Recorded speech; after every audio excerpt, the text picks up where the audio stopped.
Assalamualaikum warahmatullahi wabarakatuh. Selamat datang di channel Pemuda Hijrah. Sesungguhnya tidak ada kata terlambat memohon ampunan kepada Allah Subhanahu wa taala. Jika konten ini bermanfaat, tolong bantu like, comment, dan share ya. Terima kasih.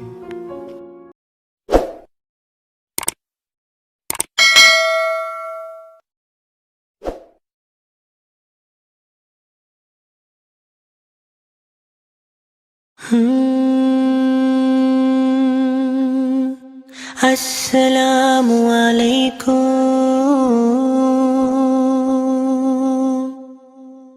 Mungkin saya akan membuka sesi tanya jawab, nggak dibatasin kan, semampunya ya.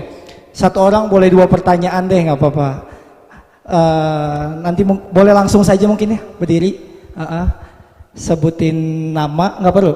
Boleh, boleh. Dari mana? Boleh Pak, silakan. Baik, terima kasih. Assalamualaikum warahmatullahi wabarakatuh. Saya dari warga sini Pak ya, Pak Ustadz. Jadi gini ya, setiap mualaf atau yang hijrah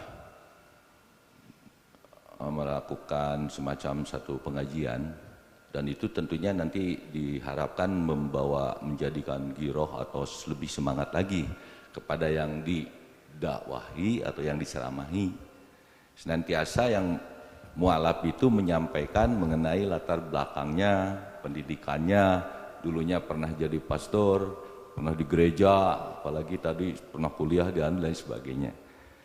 Cerita-cerita seperti itu sering disampaikan oleh ustadz-ustadz yang tadinya mualaf. Tapi alangkah lebih efisien efektifnya hal tersebut disampaikan, kemudian diperlihatkan data foto. Nih saya pernah ngebaptis sekian ratus orang, sekian puluh orang, pada ini foto baptisnya. Nih saya pernah pakai baju pendeta ini. Dah, kita percaya full. Nah, kemudian yang keduanya perjalanannya, sehingga pada akhirnya mendapatkan hidayah dari Allah menjadi seorang muslim. Kalau tadi saya simak, sepertinya Pak Ustadz Stephen, saya pernah tahulah sepintas Pak Ustadz Stephen itu ketua Mualaf Center Indonesia yang pernah membongkar si Fauzan ya. Fauzan nggak tahu siapalah yang ngaku-ngaku dia juga seorang mualaf, bahasa Al-Qur'annya juga cukup fasih, ceramahnya juga bagus, menarik, tapi pada akhirnya terbongkar kan bahwa dia itu Ustadz palsu. Cuma yang terakhir dari Pak Ustadz Stephen itu sendiri tidak disebutkan apa sanksi yang diberikan kepada yang bersangkutan si Fauzan itu, apakah tidak boleh berdakwah lagi atau apa. Saya ngikuti dari Fat 1, 2 sampai dengan 5 ya Pak Stephen ya. Nah, kembali lagi ke pertanyaan saya tadi. Saya ingin mendapatkan semacam satu pembelajaran yang mungkin nantinya akan menjadi giroh bagi kita semua. Bagaimana Pak Ustadz itu mendapatkan satu hidayah. Kalau perjuangan Rasulullah itu kan 13 tahun sejak jadi Rasul, kemudian menanamkan keimanan, berjuang di Mekah, maksud saya 13 tahun di Mekah memperjuangkan keimanan. Waktu itu yang muncul kan alat-alat surat-surat Al-Makkiyah yang memberikan semacam pembelajaran mengenai keimanan, keyakinan kepada Allah Subhanahu wa taala. Hijrah ke Madinah barulah turun ayat-ayat yang diperintahkan, misalnya masalah zakat, sholat, puasa, seperti itu kan ya Pak Ustadz ya, begitu di Madinah. Nah kalau tadi saya simak Pak Ustadz kan kelihatannya keimanannya belum muncul waktu itu, jadi hanya membaca, kemudian lihat si Asep, si Udin sholat, ikuti seperti itu, puasa ngikutin. Nah yang saya ingin ini kan kok sehingga pada akhirnya muncul keimanan yang begitu tinggi terhadap Allah Subhanahu wa taala. Dengan tadinya kalau saya simak Pak Ustadz itu seolah dari Madinah dulu kemudian ke Mekah kan gitu ya, aturan dulu, perintahnya dulu, pelaksanaan dilaksanakan, kemudian setelah itu muncul keimanan. Padahal sebetulnya yang sebelumnya sudah tertanam di Ustadz itu sendiri mengenai keyakinan terhadap ajaran Katolik yang dari kecil itu sudah puluhan tahun. Bible sudah dipelajari, kemudian sampai ke universitas S1, S2, sampai ke Belanda dan itu kan ada semacam satu apa istilahnya peralihan Pak, dari satu keyakinan ini ke keyakinan yang lain, dari tadinya Tuhannya ini ke Allah Subhanahu wa taala kan gitu ya Pak. Kan kalau Katolik kan Tuhannya kan gitu. Itu kan satu proses yang sangat-sangat sulit sekali ya. Jadi artinya belajar dulu aturan di sini baru kemudian muncul keimanan. Nah, sementara kita aja yang dari kecil untuk mengukur satu keimanan itu boleh dikatakan iman ada. Tapi kadang-kadang keimanan luntur. Ginilah kalau orang yang beriman itu apabila melakukan sesuatu yang salah berarti dia tidak beriman. Apabila dia berbohong berarti imannya kurang. Itu aja. Jadi orang yang beriman itu adalah yang benar bohong. Baik. Nah, keduanya gini Pak, satu lagi. Bagaimana memunculkan hidayah kemudian dibarengi dengan satu keyakinan ihsan. Karena kalau dengan ihsan itu pasti bahwa segala sesuatu Allah melihat dan kita tidak akan melakukan sesuatu. Baik. Barangkali itu. Terima kasih. Mohon maaf nih. Assalamualaikum warahmatullahi wabarakatuh. Waalaikumsalam. Halo, terima kasih.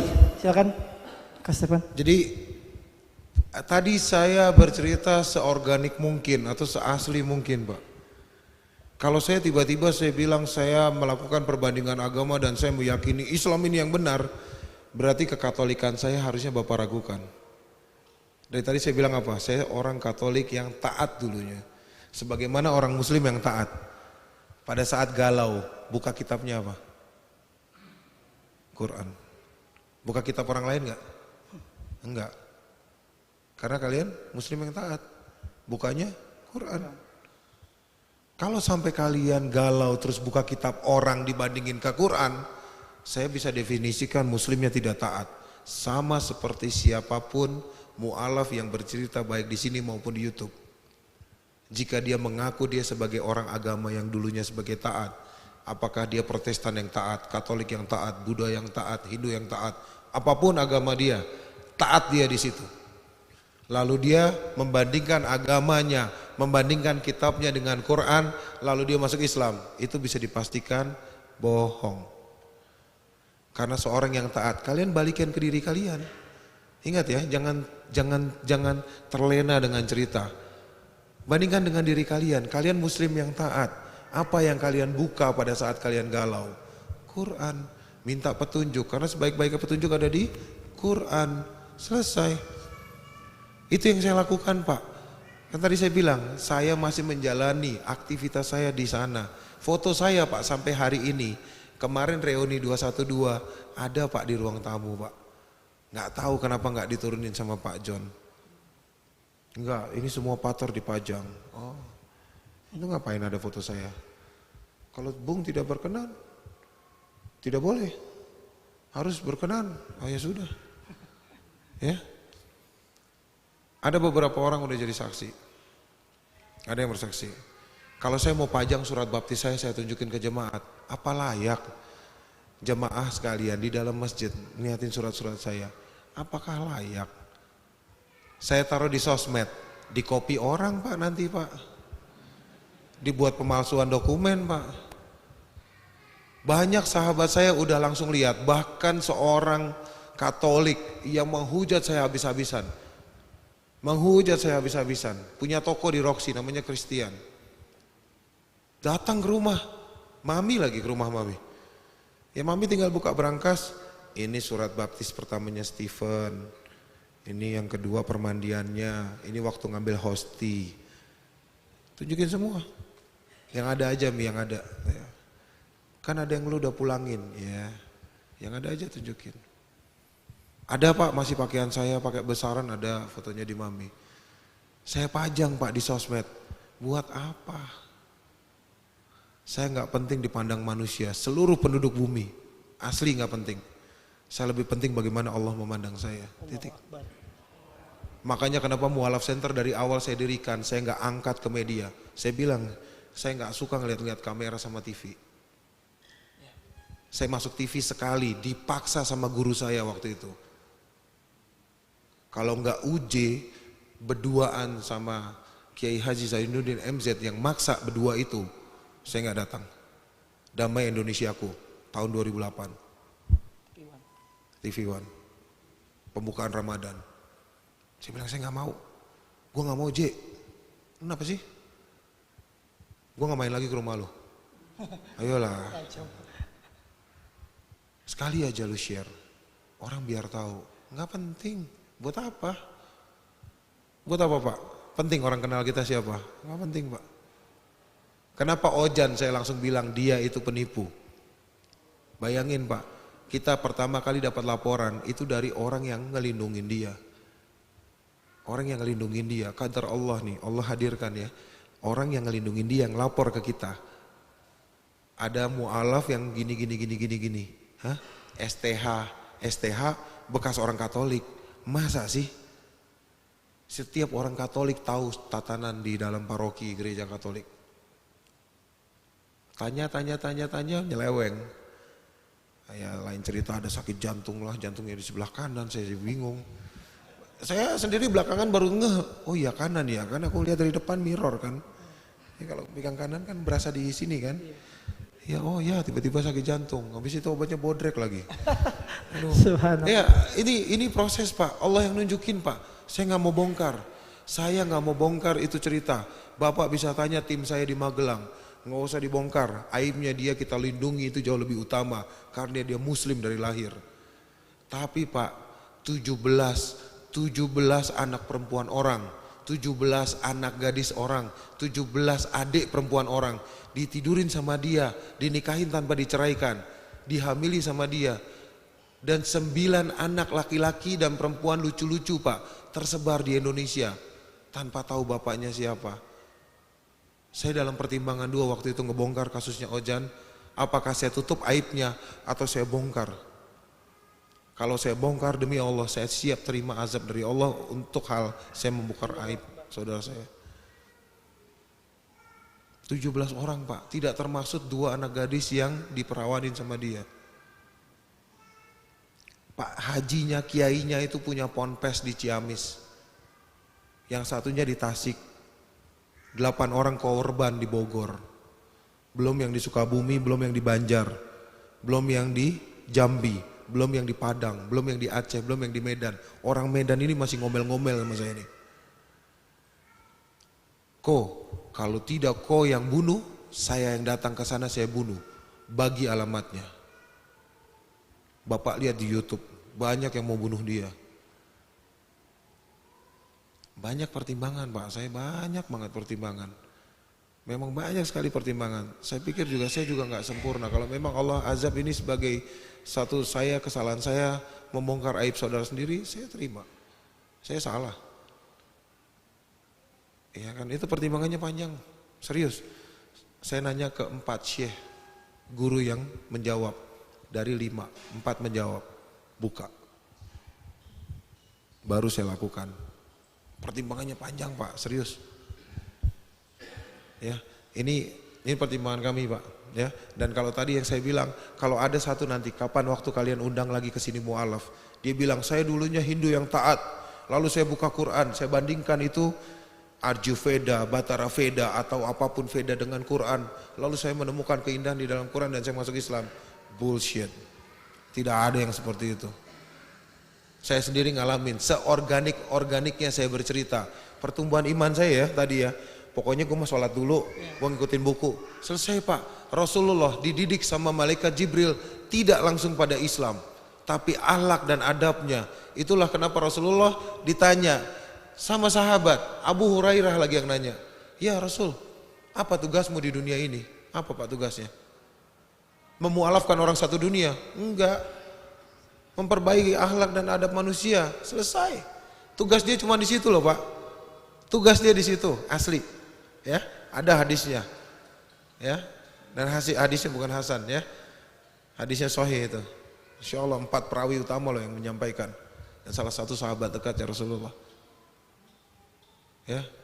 Lihat bagaimana adab dan akhlak dia didirikan. Jadi Rasulullah sebelum ke Islam adabnya dulu naik, imannya dia juga bertumbuh Pak. Nah kalau tadi Bapak bilang kadang iman itu naik dan turun, itulah akidah tidak tegak di situ. Ya ini ada kelas akidah. Akidah itu tidak tegak. Bila mana akidah seorang Muslim, segalanya itu Allah yang utama baru yang lain. Kalau itu sudah hidup, Allah yang dulu baru yang lain. Itu nggak ada yang namanya iman naik turun begitu Pak. Karena kita mendahulukan Allah di semua tindakan kita. Saya kesini karena Allah. Ya karena beliau ngundang, karena teman ngundang. Tapi karena Allah undang saya ke sini. Nyampe ke stasiun apa namanya Bandung, naik motor. Udah gue naik motor aja ke sini. Naik motor ke sini. Ini nyariin mobil. Naik mobil apa? Mobil siapa? Naik motor, serius. Ke sini. Saya ke Bandung kemarin ngurusin satu pemurtatan doang di Cikole. Naik motor Pak sampai Cikole. Percaya dingin banget. Pulang dari situ jam 2:30, dinginnya lebih lagi tuh. Saya bilang nggak pakai jaket begini lagi. Begini pakai sandal. Itu ngerimpet sama yang bawa motor. Dingin Anak banget. lapangan banget Ustaz. Iya, oke lah. Ya sampai bawah nyari air jahe apa di sini bilangnya? Bandrek. Bandrek. Wah, bandrek nih. Panas abis lagi. Ya, ini orang lapangan, Pak. Saya memang tipikal seperti itu, ya. Mungkin tidak akan Bapak lihat, mungkin patokannya ke Arifin Ababan. Saya nggak ada seperti dia. Bahkan Felix, saya bilang sama Felix, "Koh, gue bukan orang podium. Suruh teriak-teriak di sini nggak bisa. Tapi inilah adab kita ya. Aku dengan Felix. Yang hadir Muslim United juga tahu pasti. Lex, tuntun syahadat, nggak bisa. Ini tugasnya Kokoh. Kita sudah tahu porsi kita masing-masing. Dan saya bilang sama Felix, dan gue akan bersaksi di hadapan Allah kelak, lu juga layak mendapatkan onta merah sama seperti yang gue dapatkan. Allahu Akbar. Tuh, ini adabnya kita Pak. Ini adabnya kita. Dan itu yang tadi ya saya bilang, kalau orang tiba-tiba langsung flip dunia dia, dan dia langsung beriman di dalam Islam, langsung kelihatan istiqomah, background check Pak. Percayalah, saya orang riset, saya kerja di perusahaan riset, saya sudah terbiasa dengan background check. Background check, background check, background check. Saya kerja di perusahaan riset Amerika. Saya departemen head saat ini posisinya, jadi saya tahu apa yang saya perbuat. Nah, apa yang saya ceritain ini organik, cerita tentang saya, kayak gitu-gitu doang Pak. Asli, mah dari dulu orang gak ada yang kenal saya kok. Ya banyak orang di kebun sana kenal saya. Wah, koko ini datang. Mereka tahunya itu, ya toh. Saya datang, biasa saya kasih mereka cerita. Nih, mau cerita nggak tentang sahabat ini? Contoh simpel nih Pak, 10 sahabat. Ada yang hafal sampai 10 sahabat di sini? 4 tambah ya tadi Abu Hurairah kan udah disebutan nih tuh. Bilal, nah. Ya elah, bila lagi. Ya, 10 sahabat. Sahabat ada berapa? Nggak ada yang tahu juga.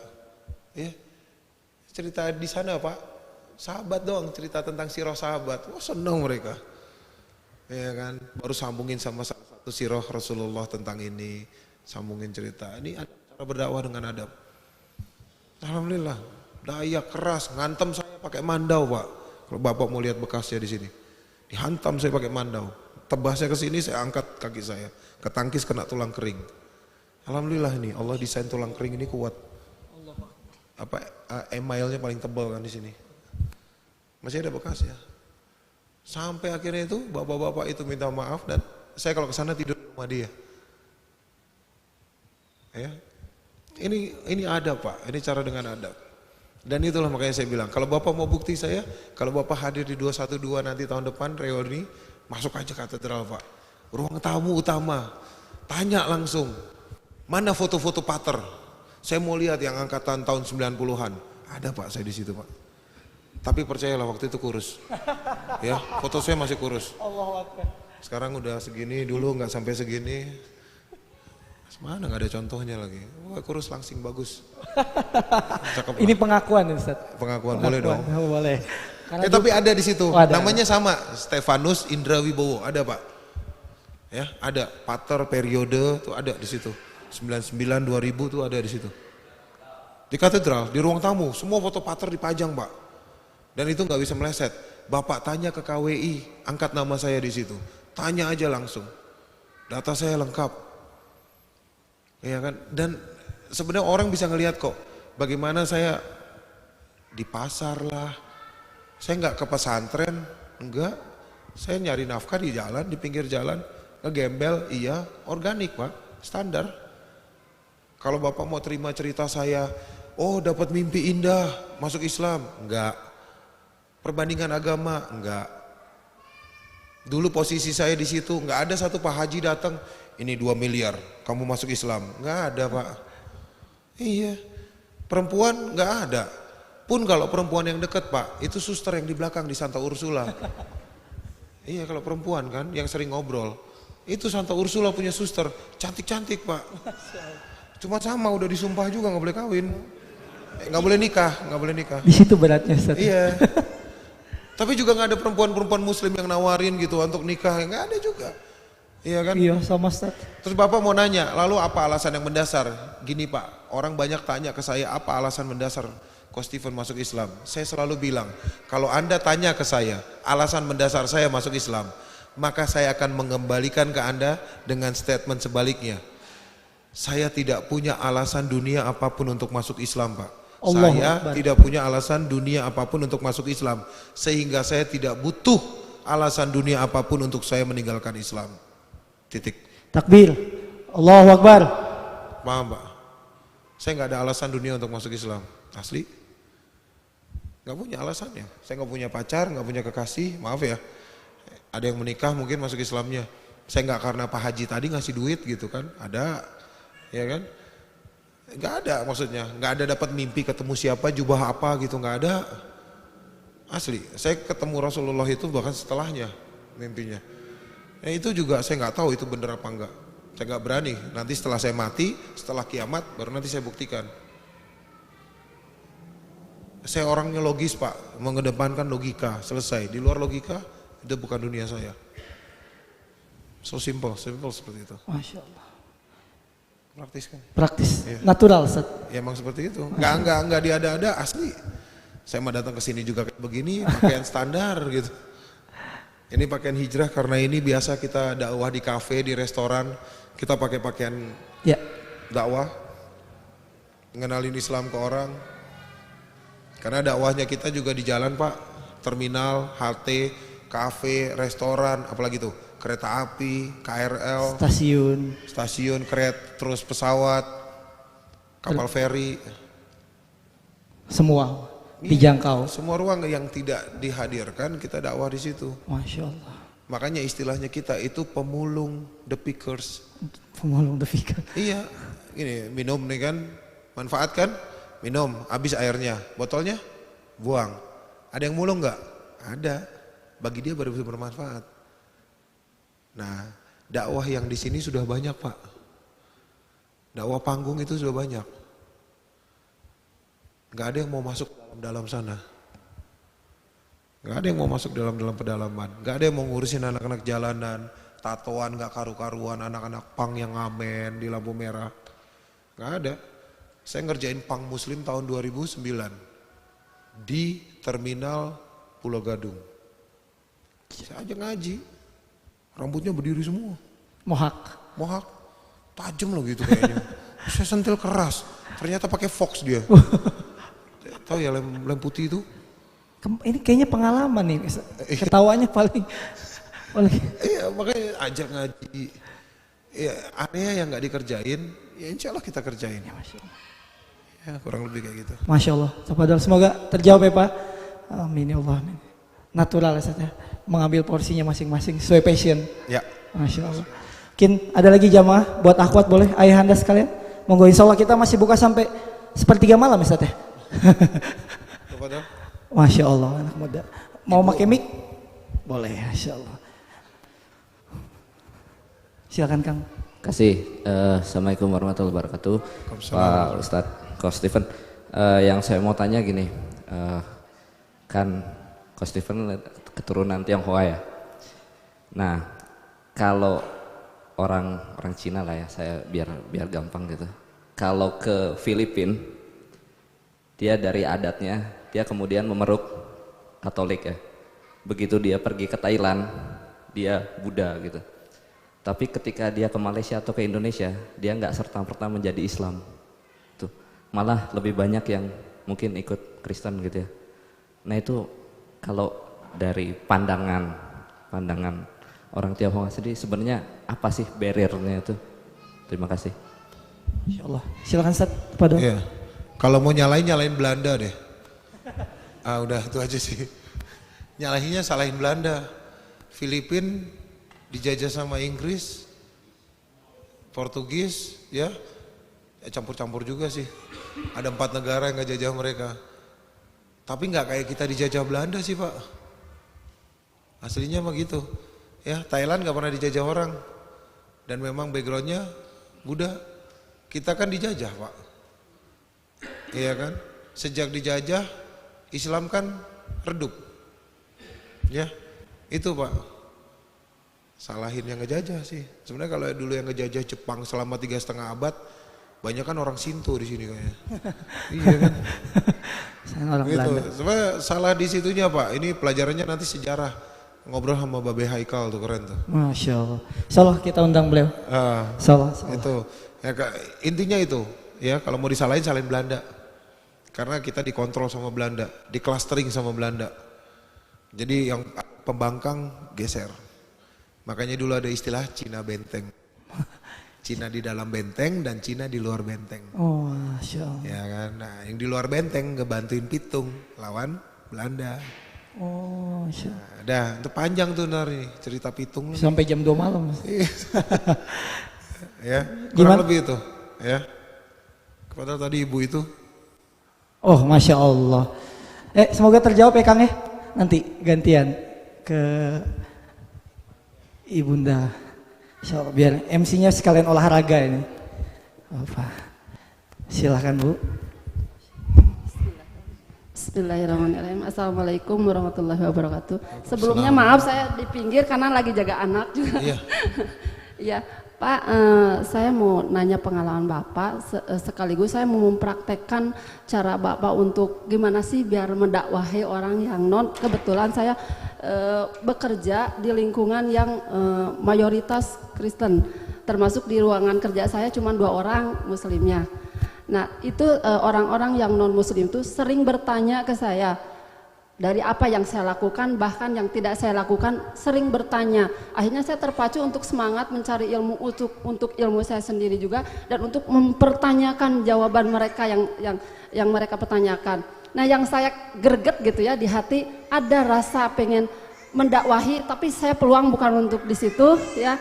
Cuman tolong Bapak kasih nasihat saya, sesimpel apa dari akhlak atau dari kata-kata, dari cara membicarakan dari segi apa biar mereka simple ngerti apa itu Islam. Terus saya harus berat sih, harus mempraktekkan indahnya Islam dengan kelakuan saya yang mayoritas. Ya tolong Bapak nasihati saya untuk jadi bahan dakwah buat diri saya dan lingkungan. Terima kasih. Assalamualaikum warahmatullahi wabarakatuh. Waalaikumsalam warahmatullahi wabarakatuh. Waalaikumsalam. Masya Allah. Silakan Ustaz. Paling gampang ya, paling gampang menunjukkan adab dan akhlak memang kita sebagai seorang muslim. Saya rasa kalau adab dan akhlak ini kita bahas, saya jauh melihat banyak di antara kita yang sebenarnya harusnya sudah bisa menunjukkan adab dan akhlak. Contohnya sholat tepat waktu. Ya, saya kerja tadi saya bilang Bu di perusahaan riset asing punya Amerika Bu. Bahkan salah satu ownernya orang Yahudi. Ya, jelas Yahudi.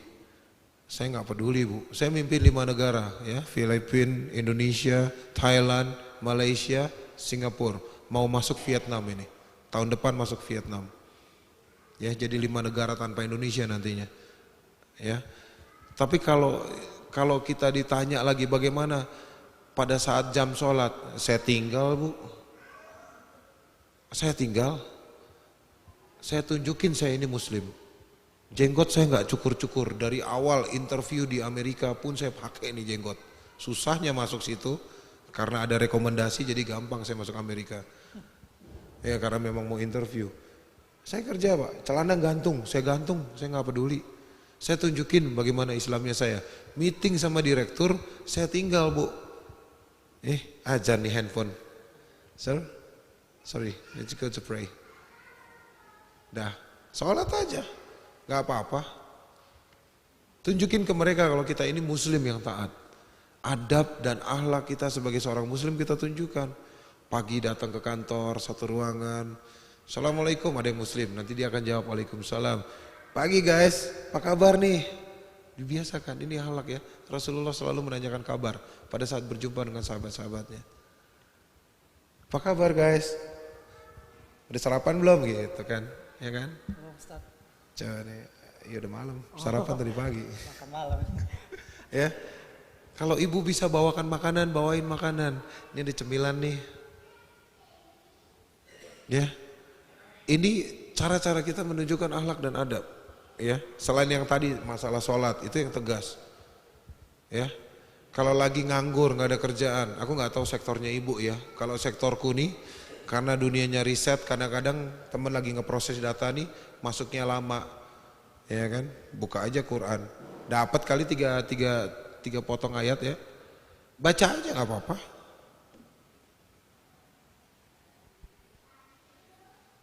Hah?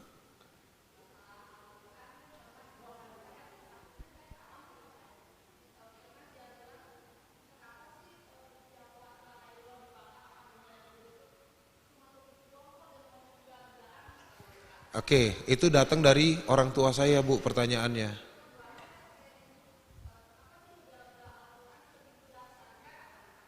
Iya, jawabannya untuk dua itu sama Bu.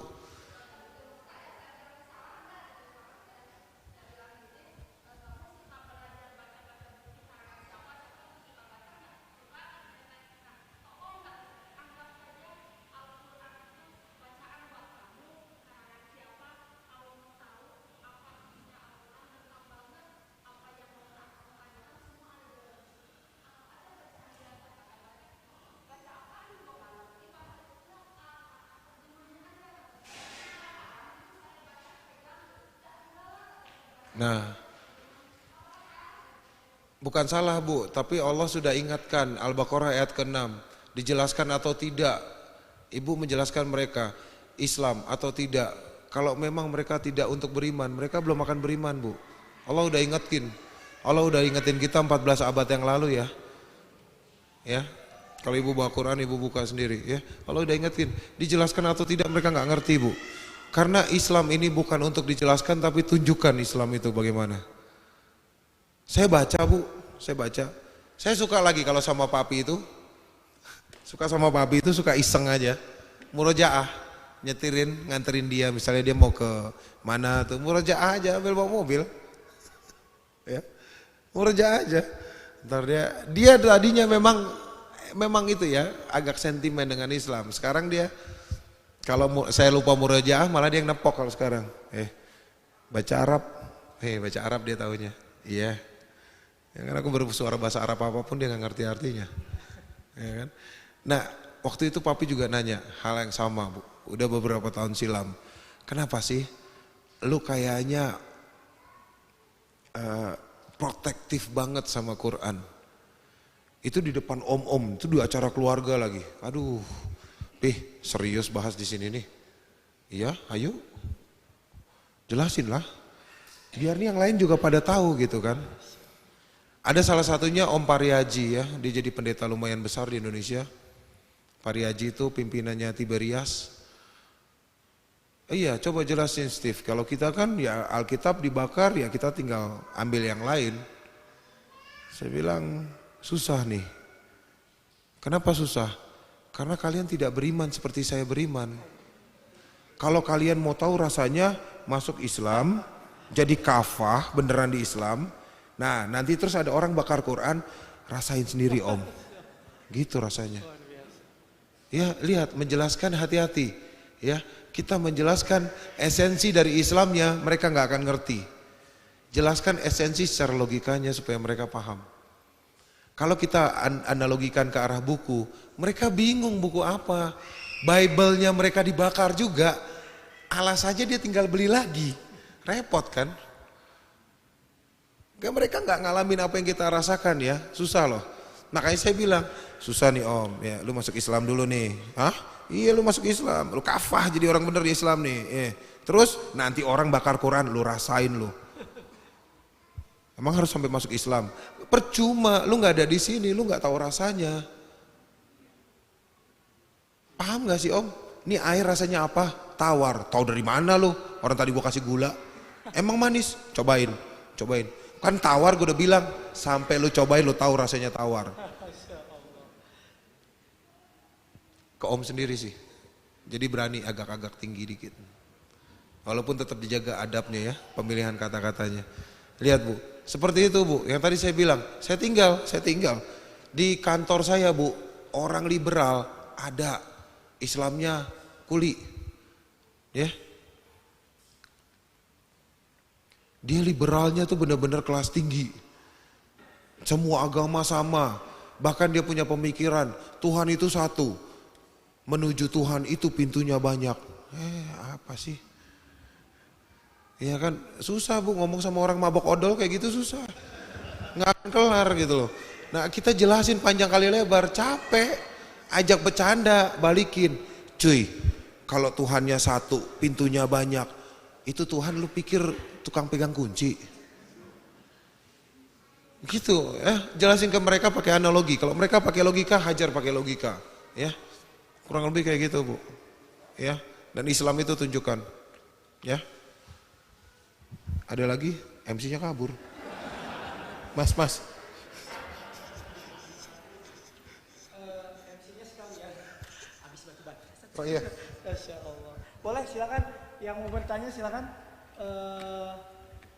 Ya. Masya Allah. Insya Allah. Iya. Waduh ya Allah. Insya Allah.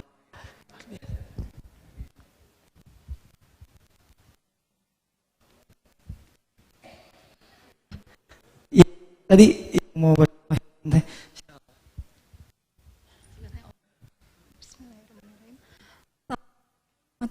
Satu.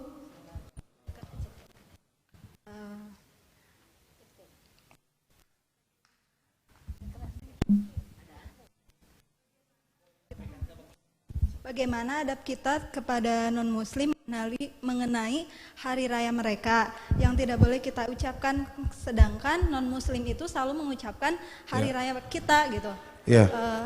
Ya mungkin segitu aja. Itu. Kalau lebaran dia ngomong, Makasih. Jeng, selamat lebaran ya. Iya. Nah, kalau nggak ngomong kalau Natal, ya gini, kemarin kan hari raya gua, ya lu ucapin. Gue ucapin terima kasih nggak? Udah. Nah, sekarang gue nggak ngucapin, berarti gue nggak berharap terima kasih, bener? Nah, gituin aja ya. Satu, kedua, kenapa sih cuman ngucapin selamat Natal doang? Kok kayaknya keganggu banget hidup lo? Ya gimana ya? Nih tanya balik ke dia. Lu tahu nggak sih Natal artinya apa? Gituin aja, tes aja. Nanti dia jelasin panjang kali lebar tuh. Dulu udah, emang Yesus Natalan ya? Yesus gak pernah Natalan, kunci jawabannya. Emang Yesus Natalan ya? Yesus gak pernah Natalan loh. Dia akan belit-belit tuh, muter aja. Gini deh. Saya nih muslim, iya, ngejalanin Islam sesuai yang dijalankan Rasulullah. Nabi kita nih Muhammad. Kalau lu Kristen kan harusnya melakukan apa yang Yesus lakukan, iya. Nah kalau Yesus nggak Natalan, lu Natalan ikut siapa dong? Ya. Kalau saya sih udah agak jauh lagi Bu ngomongnya. Kalau Ibu cukup sampai situ aja. Kalau saya sampai saya bilang agama lu 100% bid'ah. Subhanallah. Iya, bayangin dia Mengada-ngada. Lah iya, semua aturannya dibikin baru. Ya, kalau masalah ucapan Natal, kalau enggak balikin gitu loh. Maksudnya balikin ke dia. Kalau lu enggak ngecapin lebaran ke gua, kira-kira ngaruh enggak ke hati lu? Ya, mereka akan bilang ngaruh secara sosial apa segala macam. Ini social experiments ya, kita udah pernah bikin ya. Nah, masalahnya kalau gua ngucapin sesuatu ke lu di acara Natal, itu ngaruh. Sama nih kayak lo ikutin gua, tuntun syahadat. Asyhadu an la ilaha illallah wa asyhadu anna Muhammadar Rasulullah. Ikutin gua, ikutin. Itu apaan? Itu pengakuan diri kalau lu sebagai seorang muslim. Lu ngapain? Mantap. Iya kan? Nah itu sama aja men. Cuman beda bahasanya. Kalau mau pakai bahasa Indonesia, ayo. Saya bersaksi bahwa tiada Tuhan yang layak disembah selain Allah. Ayo cepetan ikutin. Ayo. Mau gak lu? Gak mau, ya udah.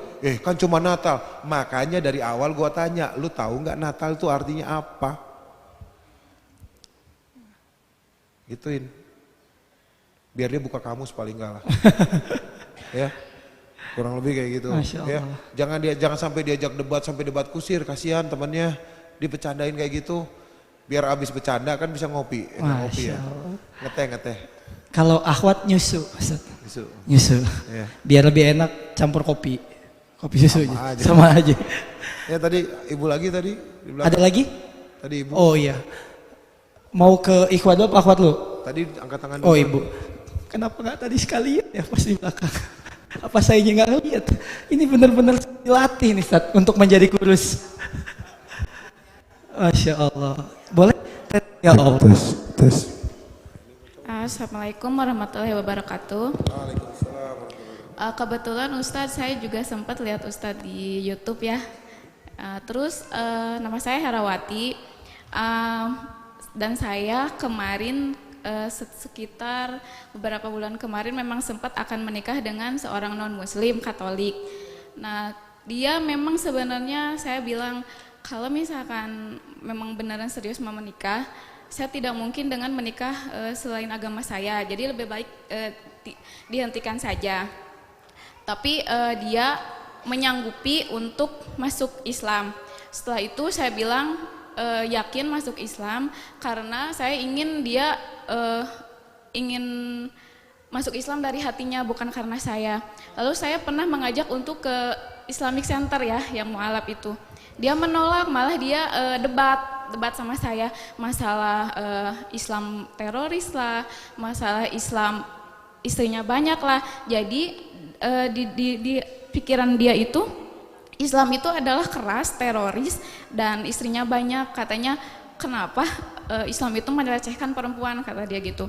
Saya sudah jelasin dan ujung-ujungnya dia bukannya ingin ingin mengorek ilmu agama Islam, tetapi kesannya malah menjelekan. Nah di situ saya tidak yakin. Jadi saya sudah disudahi saja. Udah langsung tidak mungkin karena Putuskan saja. Betul. Karena dia bukan mencari ilmu, tetapi hanya ingin menjelekan ujung-ujungnya, dan dia ujung-ujungnya ingin ngambil saya. Kamu kan sebagai perempuan harusnya kamu yang ikut kepada laki-laki, tapi saya Itu tetap aturan tidak di mau. mana tuh? Aturan Kenapa? di Islam. Itu aturan di Islam. Gak ada di agama dia itu. Oh gitu. Nah, aturan agama Islamnya diambil, Islamnya nggak mau. Ya. Ini makan Dan- gado-gado, bumbu kacangnya doang nih. Ya, dan saya juga kebetulan ada beberapa teman non muslim sama juga pemikirannya seperti itu. Jadi Islam itu teroris dan Islam itu banyak istrinya. Ya. Dan yang saya ingin tanyakan adalah bagaimana menilai nonis itu, apakah dia menginginkan suatu ilmu Islam, ingin lebih tahu, atau dia hanya ingin menjelekan? Karena saya memang ada beberapa teman juga yang secara debat begitu ya, saya menyampaikan apa yang saya tahu, tetapi ada yang memang benar-benar ingin ilmu dan ingin lebih tahu tentang Islam, dan emang ada yang udah masuk Muslim, tapi ada juga yang malah menjelekan ujung-ujungnya. Nah saya itu di stop daripada saya debat yang sama orang seperti itu. Nah saya ingin yang tanyakan, bagaimana menilai nonis yang ingin benar-benar mencari tahu tentang Islam atau hanya menjelekan gitu. Oke. Ya, Assalamualaikum warahmatullahi wabarakatuh. Waalaikumsalam warahmatullahi wabarakatuh. Maaf sebelumnya Ustaz, aduh gede banget. Sekalian ya, takut ada lagi nanti takut bolak-balik. Jawabin dulu. Hah? Antum di situ aja. Oh, oke, siap. Ya. Siap komandan. Untuk yang non Islam tadi, sebenarnya kalau teroris kita bicara angka ya. Saya balik lagi ya. Kebiasaan nih orang riset kalau ngomong pakai data. Islam di dunia, nih ya catat ya. Islam di dunia yang melakukan tindakan kekerasan terorisme hanya 4% dari kejadian terorisme di seluruh dunia. 4%. 4 ya. Pemegang rekor siapa dong? Kalau Islam yang paling kecil. Pemegang rekor Katolik 61%. Nah, ada di mana? Di Kolombia. Coba ya, kita cek Kolombia. Kartel perdagangan narkotika. Mana? Siapa yang ngendaliin? Orang Katolik. Ya udah ya. Peru. Ya, Peru itu terkenal sama kokaina. Kokaina. Ya, apapun diselundupin kokain itu pakai cara apapun, dicairin bahkan, dicampur ke botol minuman soda. Ya. Muslim? Bukan. Katolik. Ya. Jadi kalau dibilang Islam itu teroris, jawabnya gitu. Lah orang Islam cuma 4% seluruh dunia, itu yang 60% lebih lu gak ngomong. Oke. Islam tukang kawin. Yang nggak kawin itu yang melanggar kodrat. Iya dong. Tiba-tiba sejenis. Kan udah ya. Nah, juga. Geli kan? Iya kan? Kenapa tukang nikah? Kok tukang nikah dibatasin di Islam itu 4. Lihat, Islam satu-satunya kitab di dunia yang mempunyai aturan jelas tentang pernikahan. Jika kau tidak merasa cukup adil, ambillah hanya satu. Itu hanya Islam. Ya. Di Kristen diceritakan Raja Salomo berapa istrinya? 300. Wow. Iya kan, istri ketemu istri yang itu lagi tuh hampir setahun baru balik ke rumah dia. Siapa kamu? Iya kan?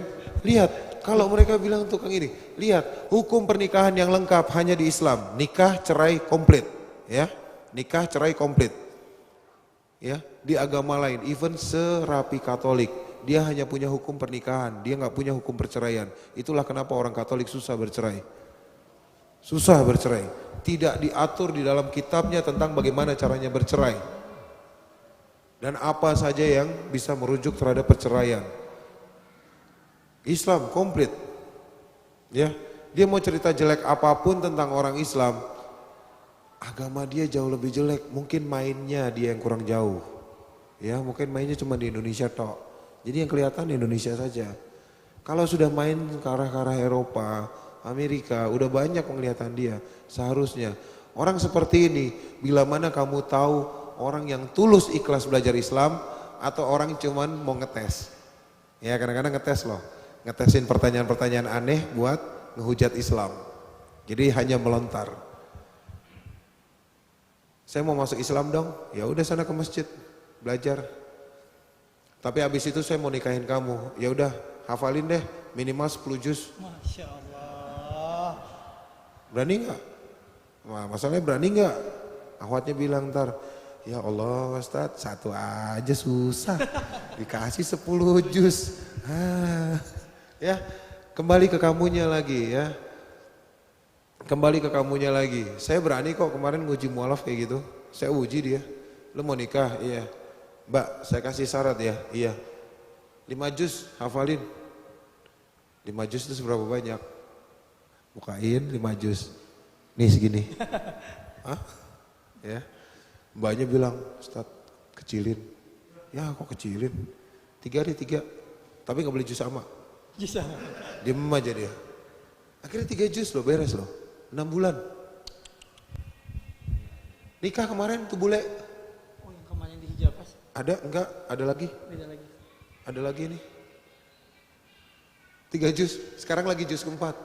Ketagihan dia. Masya Allah. Ketagihan habis nikah, ketagihan. Istrinya malahan belum hafal 1 juz pun. Jadi diajak istrinya. Dia bilang ini fascinating, fascinating itu menyenangkan sekali, membahagiakan. Kamu harus coba menghafal 1 juz akan membuat menghafal 2, lalu 3, lalu 4. Ketagihan bulenya. Nah, ini masalah mereka, kamu harus tes, kamu harus uji. Dan yakinlah Allah itu akan memberi jodoh kepada kita sekufu. Tidak akan lebih tinggi, tidak akan lebih rendah. Kalau kita ngelihat jodoh kita, suami kita, pasangan hidup kita, kelak, kita lihat dia, kok kelakuannya kayak gini amat ya, itu saatnya kita mencerminkan itulah diri kita. Karena Allah menjodohkan manusia satu kufu, sekufu, ya, tidak ada yang lebih rendah atau lebih tinggi. Ya, bila mana itu lebih rendah atau lebih tinggi, mungkin terjadi ujian pada dirinya, apa yang dilakukan sama dia di masa lalunya.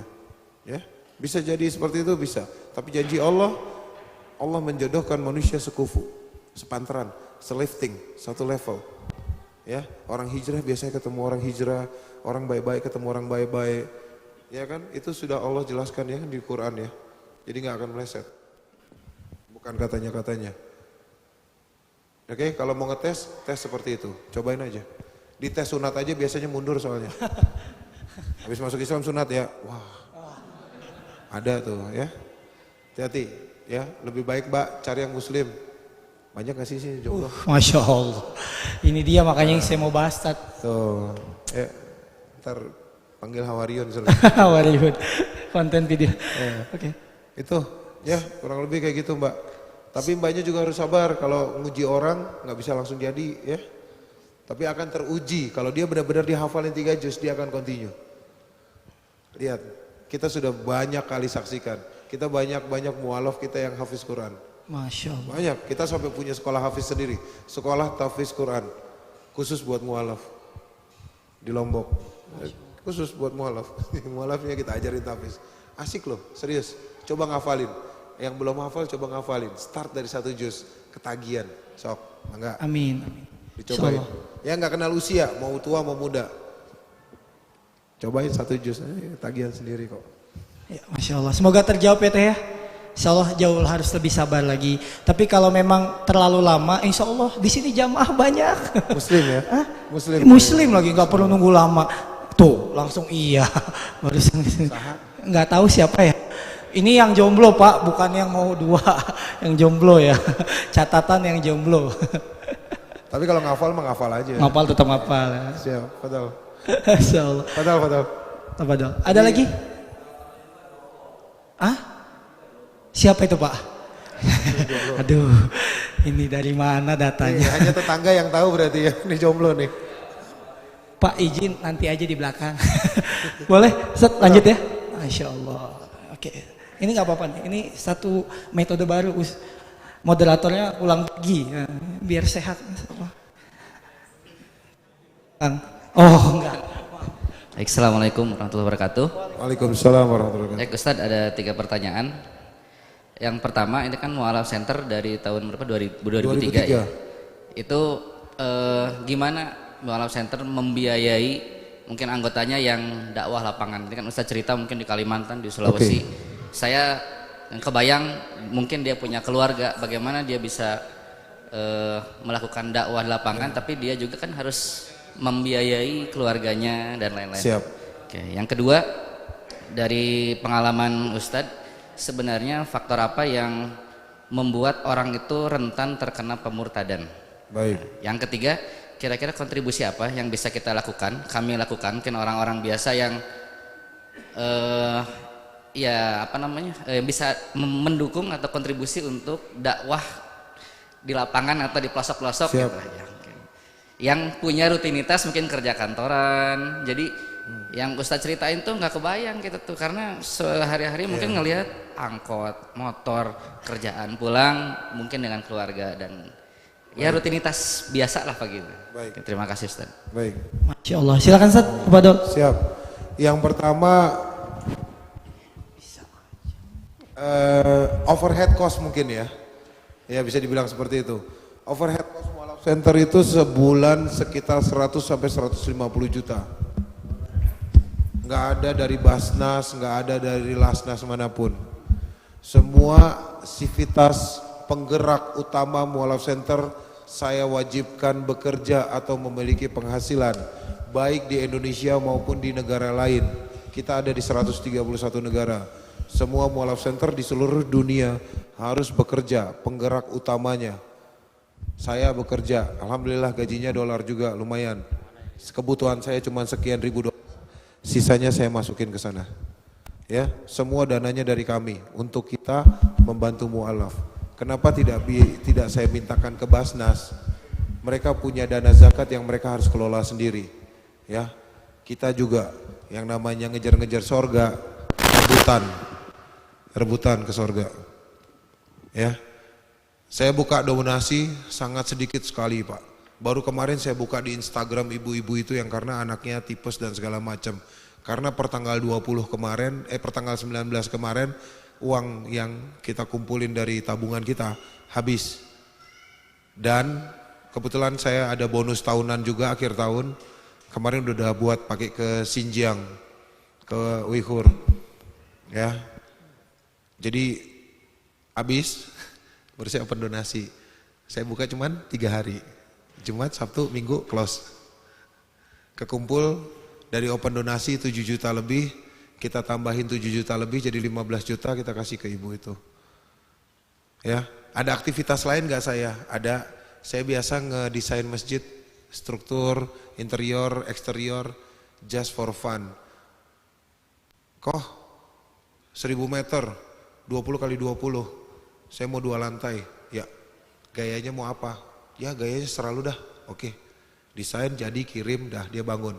Nanti berapa bulan kemudian, kok nih kemarin desain masjid, makasih ya. Seret kasih. Masukin ke rekening MCI. Nah ini rezeki udah buat MCI. Apapun yang tadi saya bilang Pak, skill kita itu salah satunya. Jika tidak bisa membuat kita dekat sama Allah, maka skill atau kemampuan kita, ability kita itu adalah ujian buat kita. Skill kita bisa jadi ujian buat kita. Kalau itu nggak bisa deketin kita sama Allah. Saya cuma bisa desain grafis. Saya ambil lagi kemarin sekolah penerbangan, ya kan, nerbangin Boeing 737, take off landing udah bisa, naik ke NG, kemarin naik yang ke Max.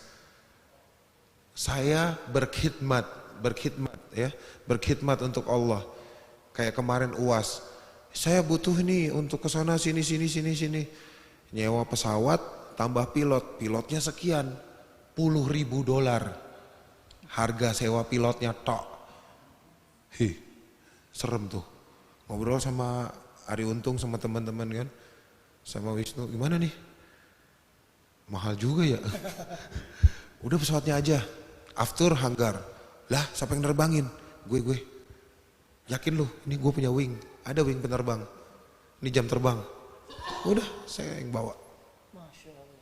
Kalau ilmumu, keahlianmu ya, knowledge yang kamu miliki nggak bisa bikin kamu dekat sama Allah, itu cuma ujian men. Dan bisa jadi itu hanya buang-buang waktumu di dunia ini. Asli, sia-sia, nyesel nanti. Ya, itu kurang lebih seperti itu. Ya, bahasa Inggris, saya aja takut bahasa Inggris di lidah saya ini nanti jadi sia-sia. Makanya suka nongkrongin kafe, bule tuh sendirian, deketin kenalin Islam. Ikhwah tapi? Iya, Ikhwan. Oh ikhwah. Masuk Islam, alhamdulillah. Nggak masuk Islam, kita sudah dakwah. Nothing tulus, nggak ada ruginya. Asli. Itu ya, ini yang saya coba terapkan. Jadi itulah dari mana dana overhead cost-nya Mualaf Center Indonesia? Dari situ Pak. Dari situ. Kita cetak juga salah satu yang agak fenomenal di Eropa dan di Amerika, terutama di Kanada, Quran for Kafir. Kita cetak tuh, Quran for Kafir. Kita bikin, sudah lebih dari 1 juta lembar, eksemplar. Kita bikin, kita sebarin, kita jaring mereka. Dengan cara itulah uang itu bisa bermanfaat. Gitu Pak, itu overhead cost-nya. Ya, nah mereka yang ditugaskan di daerah, ya itu dari situ. Ada kafalah buat keluarga yang ditinggalkan. Ya, kurang lebih seperti itu. Ini yang kita lakukan sehari-hari. So, dunia profesionalisme sama nggak kita? Sama Pak. Saya kerja 9 to 6 plus meeting-meeting 9 to 8 mungkin ya. Sampai 9 to 9 kadang-kadang. Di jalan. Ya, tapi kan saya flexi time and location. Saya lagi di Singapura, turun di Orchard, ya kan, makan-makan orang, deket-deketin 1-2 orang, dakwahin Islam. Saya sugan masuk Islam, alhamdulillah. Di Thailand, ngobrol-ngobrol masuk Islam, alhamdulillah. Ya kan, nah itu tetap bisa dilakukan. Asli, saya bekerja juga kantoran, ya, datang stempel, pulang stempel lagi. Mungkin yang lain pakai foto muka, saya nggak pakai. Ya, cuman tetap nggak bisa kita lakukan, bisa Pak. Masalahnya dakwah itu bukan tugas kami Pak, bukan tugas kita. Bahkan saya sering bilang sama teman-teman Mualaf Center, kita ini melakukan apa yang sudah seharusnya dilakukan oleh seorang muslim, yaitu berdakwah. Orang muslim pada umumnya ngeliatin yang kita lakukan extraordinary, excellent, ya kan, out of the box segala macam. Enggak, yang kita lakukan standar muslim yang lakukan, harusnya itu muslim lakukan. Karena mungkin standarnya, benchmarknya tidak di situ, makanya pas kita melakukan sesuatu yang standar, orang lihat, wow. Padahal nggak ada yang wow, asli yang kita lakukan standar. Bahkan ganti nafas yang kita habisin sehari pun kita nggak bisa. Yang kita lakukan untuk Allah, ini udah standar seorang muslim. Nggak lebih dari itu. Ya, saya bukan penulis buku hadis juga, jadi mungkin saya nggak lebih dari itu. Kita cuma dakwah jalanan lagi. Orang kehujanan, perkara kehujanan, aduh di halte kita dakwah nih, jadi Bismillah, jalan. Ya, Itu ditancepin niatnya di hati. Jangan tanya saya bagaimana caranya, tanya ke hati kamu sudah siap apa belum. Kalau kamu belum siap untuk berdakwah, lakukanlah kebaikan di antara keluargamu dulu. Ya, pagi-pagi bangun tidur, Assalamualaikum mah, apa kabar? Mama mau sarapan apa? Saya yang beliin. Sok cobain ya. Assalamualaikum warahmatullahi wabarakatuh. Itu memberikan ucapan selamat ke dia juga dan mendoakan ke ibu. Iya kan? Itu udah satu. Kenapa? Kita bangun dari tidur itu bangun dari kematian sementara loh. Untung nggak dipanjangin tuh tidurnya. Iya kan? Benar nggak? Doa kita mau tidur, itu kan? Bangunkan dari matinya. Coba tiap pagi tes, ya. Coba mangga yang punya orang tua, ya, punya ayah. Assalamualaikum warahmatullahi wabarakatuh. Pak, apa kabar? Sehat Pak? Mungkin hari pertama ambil baca koran. Mau minta apa lu? Oh enggak, nanyain doang. Pak mau sarapan enggak? Asli ini mau minta apa nih? Serius Pak? Bubur ya bubur ya? Hah? Bubur doyan? Ya udah, beliin bubur. Ya, dicoba dibiasakan ya. Dibiasakan sehingga anak-anak mencontoh dan itu akan menjadi legasi di keluarga, warisan di keluarga. Ya, itu suatu kebaikan. Ya, ini adab dalam rumah tangga nih. Ya, adab anak orang tua ke anak. Ya, coba dilakukan itu dulu, Mas. Kalau itu sudah Mas bisa jalanin, Mas sudah siap, ready. Persiapan di hati sudah siap ke masyarakat, terjun Mas. Nggak usah nungguin kita ngasih instruksi. Ya, terjun aja. Kenalin Islam dengan akhlak dan adab gitu kan ke orang kantor. Ya kan, sama-sama muslim. Bro, ajan tuh. Cabut ya masjid ya. Ya pakai bahasa yang santun, yang baik, yang enak didengar, tidak menyinggung, tidak menyindir kayak nggak sholat, kayak orang kafir aja lu. Ya itu kejam tuh ya. Berantem ya. Yang ada dia apaan sih sok bener nih orang, jenggot masih tipis juga. Ya kan, nah, ajak pelan-pelan. Sholat isya, dah ajan lah. Ya kan, nah, pakai bahasa-bahasa yang menyenangkan ya. Itu bisa membawa mereka jauh lebih banyak. Ya. Kenapa saya bisa cerita ini? Karena saya sudah praktekkan ini. Masya Allah. Ya, apa yang saya sampaikan, semua yang sudah pernah saya coba. Dan itu jalan. Dari perkara kecil. Simple kan, semuanya gak ada yang gede kan. Saya gak suruh minta ngafalin hadis kan. Ini Minhajul Muslim hafalin. Wah beler kan. Sahih Bukhari nih, 12.000 hadis hafalin. Waduh. Siapapun bisa action ya Ustaz. Siapapun bisa. Ya tapi saya boleh cerita. Saya juga sering tuh Ustaz pagi-pagi nanyain ibu. Cuman sama keluarga di sini sih sama ibu, Bu apa kabar, mau makan apa, mau makan uduk ini, karena saya minta uangnya masih dari ibu, jadi cuman perkara ngebeliin doang. Itu salah ya. Nggak apa-apa, nggak usah beliin sarapan, tapi ucapkan salam. Nggak bisa nih beli nasi uduk, nggak punya duit, bikinin teh bisa dong. Masya Allah. Ya. Mah pagi ini mau minum teh, kopi, apa bir peletok. Ya, kan? Nggak ada ya di sini ya. Bikinin teh, bikinin. Ya, ini jadi asbab hidayahnya seorang ibu-ibu Madam Prancis. Anaknya masuk Islam. Dia tanya ke saya, bagaimana cara saya mengajak orang tua saya masuk Islam? Apa kesukaan ibumu? Teh. Setiap kau bangun pagi, sapalah dia. Bonjour, ya kan? Good morning. Tanyain ibumu, how are you today? Ya kan? Harus saya sambil nyanyi, nggak usah nyanyi. Mama, how are you today? Ya, tanyain, apa kabar kamu? Ya kan? Mama bangun, mama duduk, bikinin teh. Cuman itu doang, itu doang. Cuman itu doang. Mau ke kantor, kamu lapin sendal ibu kamu, siapin, menghadap keluar. Dah, kamu berangkat ke kantor. Siang, sore, kamu balik ke rumah, sore balik ke rumah, bikinin teh lagi. Orang Prancis hampir sama kayak orang Inggris, ngeteh doang. Dan butuh waktu berapa lama? 3 bulan. Untuk ibunya melihat perubahan di anaknya. Dan dia tanya, apa yang terjadi sama kamu? Tidak, saya hanya menjalankan apa yang diajarkan ke saya. Siapa guru kamu? Panggillah saya ke situ. Apa yang diajarkan orang Cina ini? Saya bilang, saya bisa bahasa Inggris. Ya kan, dia ngomong bahasa Inggris. Anda ngerti ngomong apa? Sorry, madam, I can speak English. And actually, I'm not that old kind of China. Please. Dia bilang, apa yang Cina ini ajarin ke kamu? Ini ketawa-ketawa aja, habis itu terus cair suasananya. Saya bilang, saya mengajarkan dia cara hidup sebagai seorang muslim. Ibunya kaget Pak. Seperti ini cara hidup seorang muslim? Ya, ini yang seharusnya. Apalagi ceritain banyak tentang adab ke ibunya, senang sekali, excited. Hari kedua, hari ketiga, nangis dia. Ya, ini bukan dongeng, emang kayak gitu adanya. Saya mau belajar Islam. Alhamdulillah sekarang sudah muslimah, kerudungnya sudah panjang. Ya, bahasa Indonesianya sudah mulai lancar. Tapi sudah sangat tua. Hanya dengan cara seperti itu, simple, asli. Nggak ribet, nggak berat. Ya, semoga bisa dicontoh. Bisa nggak? Insyaallah. Jadi peluang itu semua ada Ustaz ya? Ada ya. Stick pun apapun ada. Insyaallah. Ada yang mau bertanya lagi silakan. Silakan, tadi ada kayaknya dari sini yang nunjuk tapi sempat ke akhwat dulu. Besok sekolah nggak ya? Libur ya? Besok masih libur. Ada lagi mungkin yang mau bertanya? Jam berapa nih? Ini masih sore ini. Masya Allah. Kita menikmati, kayaknya jamaah juga menikmati sekali Ustaz.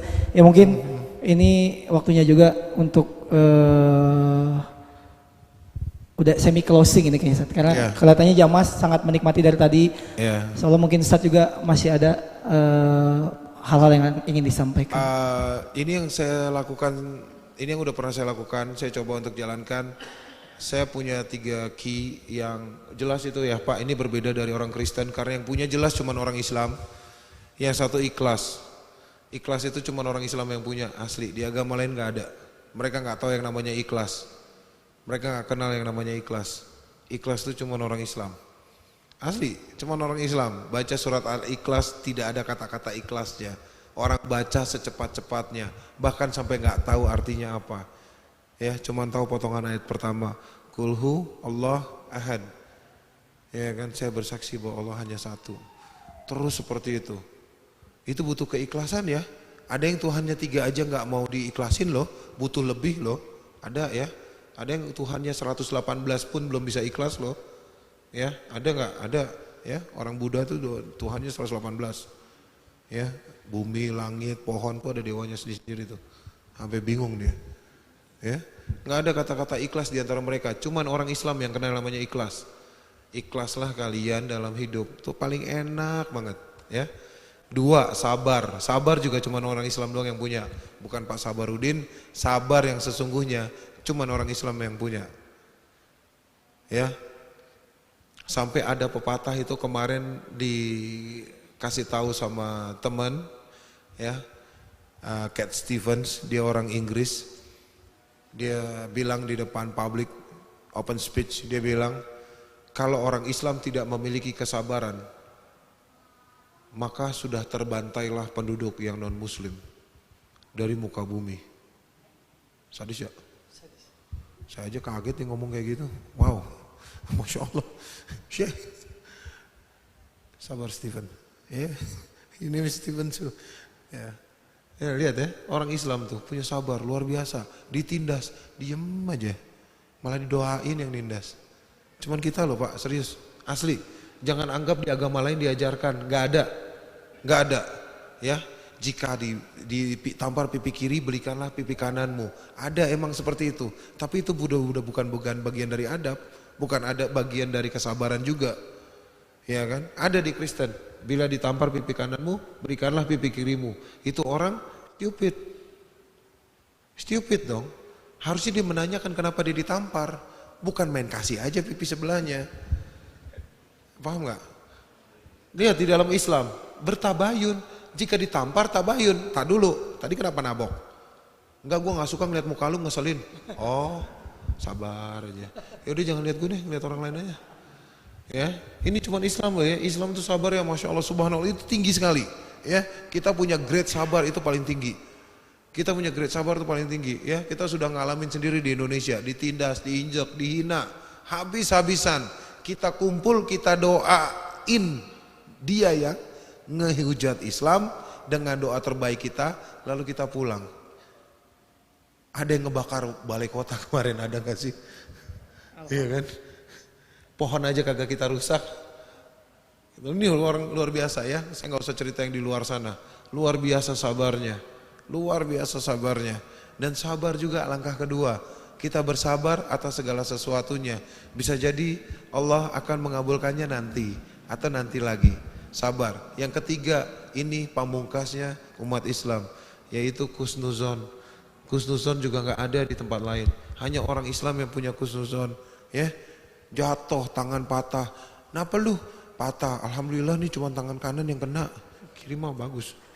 Ya, itu salah satu contoh lucunya. Cuman benar-benar kusnuzon hanya orang Islam. Ya, Allah itu bagaimana hambanya berprasangka kepada dirinya. Ya, kalau kita berprasangka buruk kepada Allah, bahaya ke akidah kita. Ya, ini luar biasa. Kita dituntut untuk ikhlas, sabar, dan kusnuzon. Yang sebenarnya nggak usah dituntut. Orang Islam itu sudah punya key-nya, sudah punya kuncinya. Ya, jalanin hidup dengan 3 landasan utama ini, lalu berdakwahlah dengan ikhlas. Ya, berdakwahlah tadi ya, kunci dasar berdakwah itu adalah adab dan akhlak. Berdakwah dengan ikhlas, berdakwah dengan sabar, lalu kusnuzon, Allah punya rencana lain. Kadang-kadang keterima sih Pak, ketemu yang kayak Mbak itu tadi bilang, ngobrol udah 7 jam, gak jadi masuk Islam, ternyata dia cuma ngerjain kita doang. Ada, bulan puasa Pak, bayangin aja 7 jam.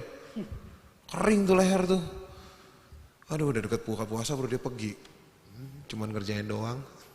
Tapi gak apa-apa, tes kesabaran.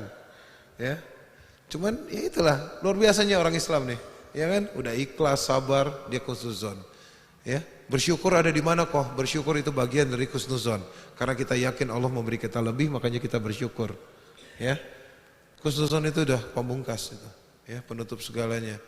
So kalau berdakwah itu mulai dari diri kita masing-masing. Ya, mulai besok sapa orang tua, sapa saudara kita, tetangga kita, sapa aja. Assalamualaikum Pak Haji, woi apa kabar? Sehat Pak? Sehat. Badan makin bengkok aja Pak, olahraga kita. Ya lihat, dibawa senang, dibawa happy. Kita menyenangkan hati Pak Haji, membawa kebahagiaan bagi dia, kita dapat berkahnya, dapat. Ya, Pak RT, Pak Haji mulu dari tadi yang dibahas. Ya kan, Pak RT, sama Pak RT, Assalamualaikum, ya sehat Pak, muter aja Pak. Sibuk nih Pak, ya sapa aja, ya ramah dengan mereka, dia akan balas dengan ramah. Lihat, kita membuat saudara kita tersenyum kepada kita mendapat pahalanya, dan beliau juga mendapat pahalanya. Karena ibadah yang paling sederhana adalah hanya semudah senyum. Ya, hanya senyum kan bagian dari ibadah. Ya, jika ada kekurangan yang saya sampaikan murni dari saya. Ya, saya memohon ampunan Allah dan memohon maaf kepada hadirin sekalian, dan segala kebaikan hanya datang dari Allah, tidak ada kebaikan datang dari saya yang fana ini. Ya, semoga bermanfaat. Barakallahu fiik. Assalamualaikum warahmatullahi wabarakatuh. Waalaikumsalam warahmatullahi wabarakatuh. Ya, tapi sebelum Ustaz, kalau misalkan dari jamaah atau pribadi nih, kalau ada keinginan ingin mensupport dakwahnya Mualaf Center Indonesia, gimana Ustaz? Ya mungkin ini juga perlu kita tanyakan. Ada di mualaf.com, bisa dibuka di mualaf.com ya, itu situs sudah dari 2003, mualaf.com, atau Instagram saya bisa cek. Sekarang kita lagi ngirim tim ke Banten, sebagian tim dari Mualaf Center Lampung lagi tugas juga di Lampung untuk penanganan air bah kemarin. Ya, akibat Gunung Krakatau, anak Krakatau erupsi. Itu kan airnya kedorong ya, banyak yang meninggal lumayan ya, 200 orang lebih. Kita lagi tim ke sana. Reaksi cepat kita yang dari Jakarta, Banten dan Bandung belum ikut turun, baru dari Jawa Tengah sama sebagian dari Mualaf Center Lampung yang ngurusin di Lampung. Karena di Lampung nggak terlalu banyak korbannya. Korbannya korban finansial bentuknya. Iya. Ya. Ada di www.mualaf.com. Kalau mau cari tentang kegiatan kita rutinannya, ada di Instagram saya ya, ketik nama saya Stephen_Indra_Wibowo. Ya. Itu di situ ada kegiatan kita. Ada yang saya cuma ngejawabin DM karena banyak, jadi saya bikin postingan. Ada sebagian yang memang karena saya ada kegiatan khusus di situ. Ya, kalau nggak bermanfaat juga bisa di DM langsung, kok postingan ini nggak bermanfaat, hapus. Saran diterima setiap saat. Ada admin, ada saya yang nanganin DM-nya. Facebook ada admin, jadi nggak ada khalwatnya. Jadi jangan kebanyakan akhwat yang nanyain jodoh, bule. Karena kita kadang-kadang kita ketawa bareng di situ. Karena adminnya ada 4, saya termasuk saya sama 3 admin lainnya. Kok ada lagi nih yang nanyain jodoh ya di DM. Dikirakan aku yang handle sendiri. Mana ada admin lain gitu. Maksudnya jangan nanyain jodoh di situ. Jadi diketawain bareng-bareng. Iya, bukan diketawain sebenarnya, cuman janganlah mau ngapain sama bule gitu kan. Belum tentu benar juga, nih bule lagi kita didik kan. Insyaallah. Nah gitu, jodoh hanya milik Allah dan kesalahan tetap kembali ke kita mohon koreksinya sebanyak-banyaknya. Ya, terima kasih banyak. Semoga bermanfaat juga tadi infonya dari MC juga. Kalau ada salah-salah murni kesalahan pribadi. Buat kawan-kawan dan jamaah sekalian juga jangan lupa follow Instagram kita di Rigot Majelis Baitur Rahman ya, _Baitur Rahman. Soalnya banyak info-info seputar kajian dan majelis kita. Sekali lagi mohon maaf kalau ada salah-salah kata kepada jamaah yang dirahmati Allah Subhanahu wa taala. Insyaallah ilmunya bermanfaat buat kita. Wabillahi taufiq wal hidayah. Wassalamualaikum warahmatullahi wabarakatuh.